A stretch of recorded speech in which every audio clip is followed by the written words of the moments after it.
میں doctor Farkhanda associate professor شعبہ اردو۔ آج میں ایم اے فائنل کے 9 پیپر جنرل سروے کا ایک مضمون دہلی دبستان شاعری کے بارے میں اظہار خیال کروں گی۔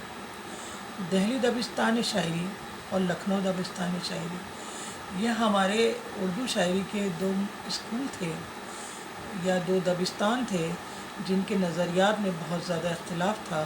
جب 1857 کا غدر ہوا اور اس کے بعد جو دہلی کے شعراء تھے وہ معاش کی تلاش میں، روزگار کی تلاش میں رامپور، لکھنؤ کی طرف انہوں نے ہجرت کری، تو وہاں انہوں نے دیکھا کہ ان لوگوں کے نظریات میں بہت فرق ہے دہلی والوں کے نظریات کی تناظر میں۔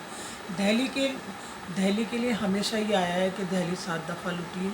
دہلی کے لیے آہ کا لفظ استعمال ہوتا ہے اور لکھنؤ کے لیے واہ کا لفظ استعمال ہوتا ہے۔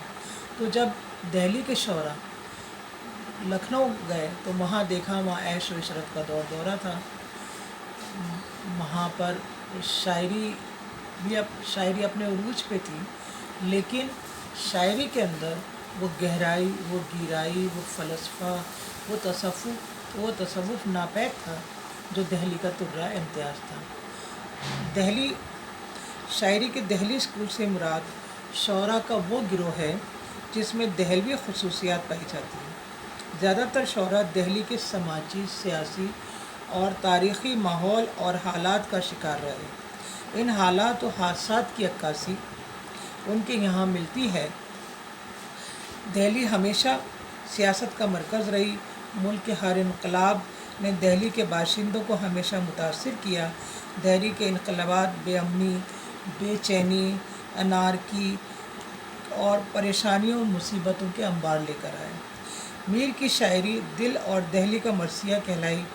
سودا کا شہر آشوب دہلی کی پستہ حال اور خستہ حالی کی عکاسی کرتا ہے۔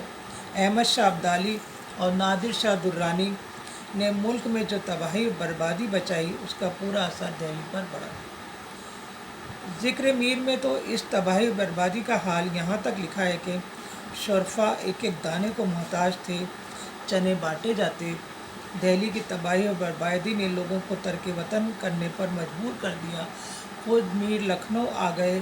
میر کا یہ قطعہ جو کہ انہوں نے لکھنؤ کے پہلے مشاعرے میں پڑھا، بہت دہلی کے درد اور درد کی غمازی کرتا ہے۔ کیا بود و باش پوچھو ہو پورب کے ساکنوں، کیا بود و باش پوچھو ہو پورب کے ساکنوں، ہم کو غریب جان کر ہنس ہنس پکار کے، دہلی جو ایک شہر تھا عالم میں انتخاب، ہم رہنے والے ہیں اسی اجڑے دیار کے۔ دہلی میں ہر شخص پریشان تھا۔ مرہٹوں کے حملوں، نادر شاہ اور احمد شاہ ابدالی کی تباہی اور بربادی نے زندگی کو بے یقین بنا دیا تھا۔ جینا مشکل تھا۔ ایسے حالات میں شاعر درد و غم کے اظہار کے سوا کیا کر سکتا ہے؟ نتیجہ یہ ہوا کہ دنیا کی بے ثباتی، ناپائیداری، معبود حقیقی کا ذکر اور صوفیانہ خیالات نے اردو شاعری میں اولیت حاصل کری اور دہلی کی شاعری میں سوز و گداز بہت زیادہ پیدا ہو گیا۔ اخلاقیات کو جگہ دی جانے لگی۔ لوگوں کی پست ہمتی، یاس انگیزی اور خوف و ہراس نے انسان کو مجبور اور بےکس بنا دیا۔ بقول ڈاکٹر نور الحسن ہاشمی، فلسفہ، تصوف اور اخلاق میں بھی فنا اور زندگی کا محض سراب ہونا رواج پا گیا تھا۔ غرض کہ معاشرت، تمدن اور اخلاق، ہر چیز پر ایک پژمردگی چھا گئی تھی۔ علوم و فنون، شعر و ادب کے ماہرین اپنی زندگی اور اپنے ہنر سے تنگ بے حال ہو رہے تھے۔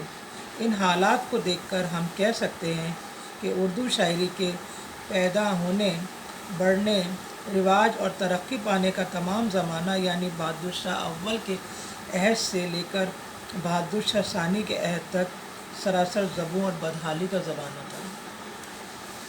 اس میں سوائے ان مخصوص خصائص کے دوسرے نہ پیدا ہو سکے اور لامحالہ دہلوی روش کے ساتھ وہیں مختص ہو گئے۔ مثال کے طور پر روحانی اور قلبی گہرائیوں، دلی کیفیات کا سادہ سلیس اور عام فہم زبان میں ادا کیا جانا اس صوفیانہ اخلاقی تعلیم اور تمدن کا بلا واسطہ نتیجہ ہے جو اب مخصوص حالات کے زیر اثر پیدا ہو گیا تھا۔ نور الحسن ہاشمی نے یہ دہلی کی خصوصیات، دہلی کے سیاسی حالات اور دہلی کے سماجی نظریات کا بہت اچھا تجزیہ کیا ہے کہ انسان کی زندگی پر جب حالات خراب ہوتے ہیں تو ادب پہ بھی اثر پڑتا ہے، اور جو وہ اپنے آس پاس کے حالات کو دیکھتا ہے وہی اپنی شاعری یا ادب میں عکاسی کرتا ہے، اور وہاں کے جب حالات اتنے خراب تھے تو ان کے لامحالہ ان کی شاعری کے اندر اخلاقیات، تصوف، فلسفہ، سوز و گداز یہ آنا لازمی تھا۔